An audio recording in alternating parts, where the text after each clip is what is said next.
Сәлем достар, осы уақытқа дейін көптеген смартфондарды қарастырдық. iPhone, Samsung, Oppo, Huawei, Xiaomi, Poco смартфондарды қарадық. Ал Honor смартфон туралы соңғы рет 2 жыл бұрын айтылған. Honor қазіргі уақытта тәуелсіз компания. Huawei компаниясынан бөлек шығып, Қытай және басқа елдерде үлкен жетістіктерге жетті. Ең үлкен артықшылық бұнда Google сервистері бар. Бүгінгі видеода Honor X8 қарсы алынды. Достар, Honor деп жазылып тұрса да, Honor деп оқылады. Ескеріңіздер. Диагоналі 6,7 дюйм. Дегенмен нақты бұл модельдің ерекшелігі жақтауы өте жіңішке. Экран корпусқа қатынасы 93,6% құрайды, ал 1,1 мм ультра жіңішке LCD дисплей шынынан жасалған. Ол жұқа, жеңіл, сонымен қатар берік, төзімді. Оған қоса визуалды эффект жақсартатын, контент қарағанда көзді ауыртпайтын экран жаңару жиілігі 90 Гц. Сайт ашып берейін ба? Қараңыздар.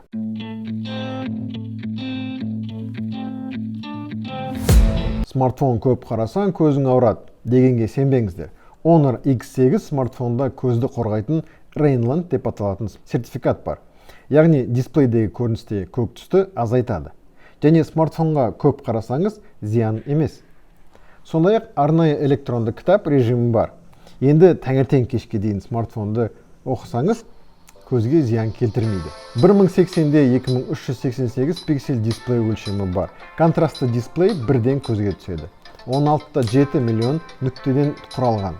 Ал ол кино көрсеңіз, фото қарасаңыз, ішіне кіріп кеткендей боласыз. Қызық болсын деп YouTube'дан видео қосайын. Қараңыздар.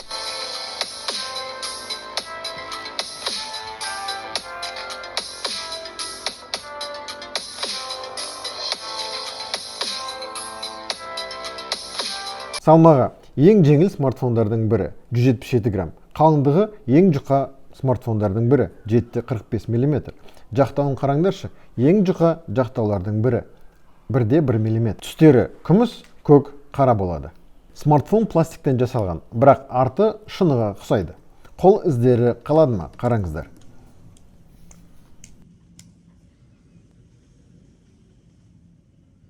Смартфон екі сим-картамен жұмыс істейді, астында микрофон қосуға болады. Саусақ сканері оң жақта. Блоктан ашу түрлері көп.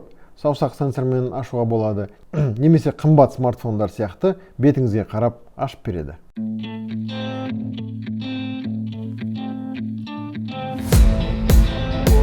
Смартфон қолда ыңғайлы ұсталынады, өте жұқа және жеп-жеңіл.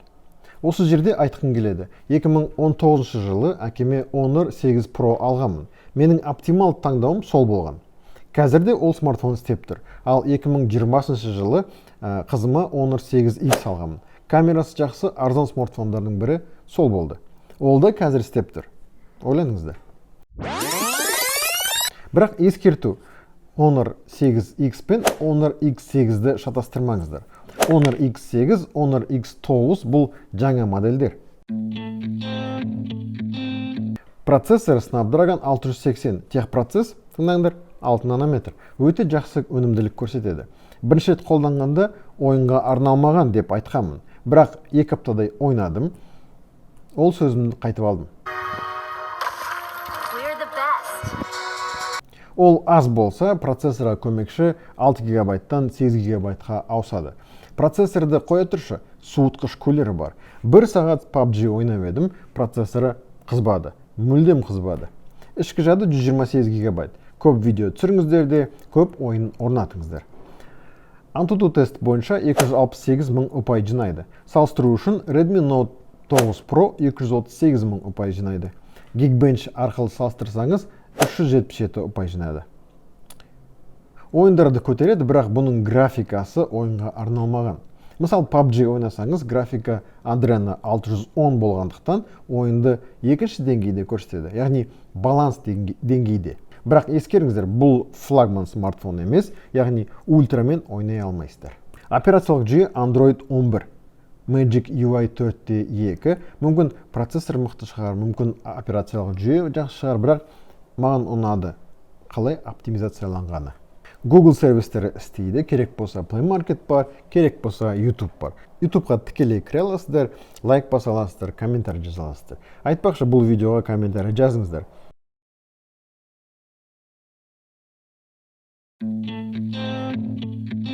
Камерасынан тоқталсақ, артында 4 камерасы бар. Негізгі камера 64 мегапиксель. Екінші кең бұрышты камерасы 5 мегапиксель. Макро камера мен бұлыңғыр етіп жасайтын камера 2 мегапиксель. Селфи камера 16 мегапиксель. Негізгі камераға түскен фотоларды қараңыздар. 64 мегапиксельге тарта ма, тартпай ма? Көріңіздер. Өз бағаларыңды айтыңдар.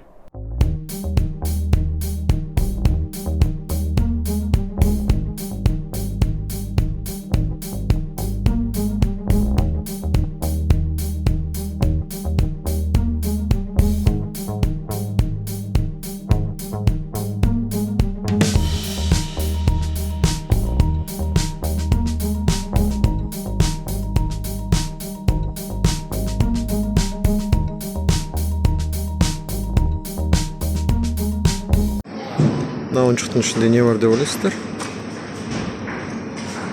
Слайм.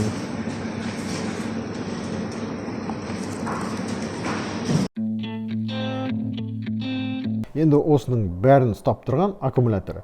Тыңдаңдар, 4000 мАч сағат. Яғни шамамен сіздерге 1-1,5 тәулікке жетеді. Егер тоқтамай YouTube қарасаңыздар 13 сағатқа жетеді. Егер интернет қарасаңыздар 19 сағатқа жетіп қалады. Және қуаныңыздар. Қуаттау үшін 22,5 ваттық Honor Supercharge жылдам қуаттау технологиясы бар. Бұл адаптермен 10 минут қуаттасаңыз 3 сағатқа жетіп қолдануға болады. Аккумулятордың ең қатты ұнағаны қолданбаған кезде, яғни автономды түрде көпке жетеді. Басқалардан ерекшелігі. Біреу қоңырау шалса, өшіру үшін бетіп төмен бетін қаратсаңыз болады. Смартфон қолданбаған кезде көтерсеңіз қосылып тұрады. Екі саусақпен ұрсаңыз қорыққаннан экранды видеоға түсіреді. Ол видео, бір рет бассаңыз скриншот жасайды. Скриншот жасау тағы да былай 3 саусақпен жүргізсеңіз болады.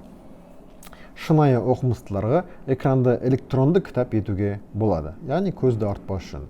Ал аккумулятор көпке жету үшін қара режимге ауысыңыздар. Сонда пикселдері қиналмайды. Осындай комбинациялар бар. Менің ойымша, осыларға үйреніп кетсең, басқа смартфондарға ауысу қиындау болады. Қазақта мақал бар ғой, ауыру кетсе, әдет кетпейді. Сол сияқты. Егер өзіңе мотивациялық текст керек болса, мұның астына жазуға болады, ауыстыруға болады.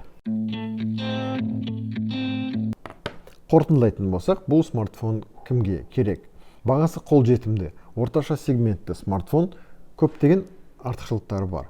Оның үлкен жақтаусыз экраны, яғни кино, мультфильм көруге таңғажайып ләззат аласыздар. Ол жылдам қуаттайтын аккумулятор және үнемді пайдаланатын аккумулятор.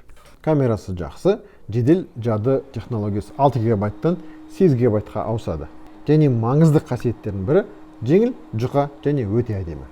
Қолжетімді бағада жоғарғы сапаны бағалайтын кез келген адам үшін өте қолайлы смартфон.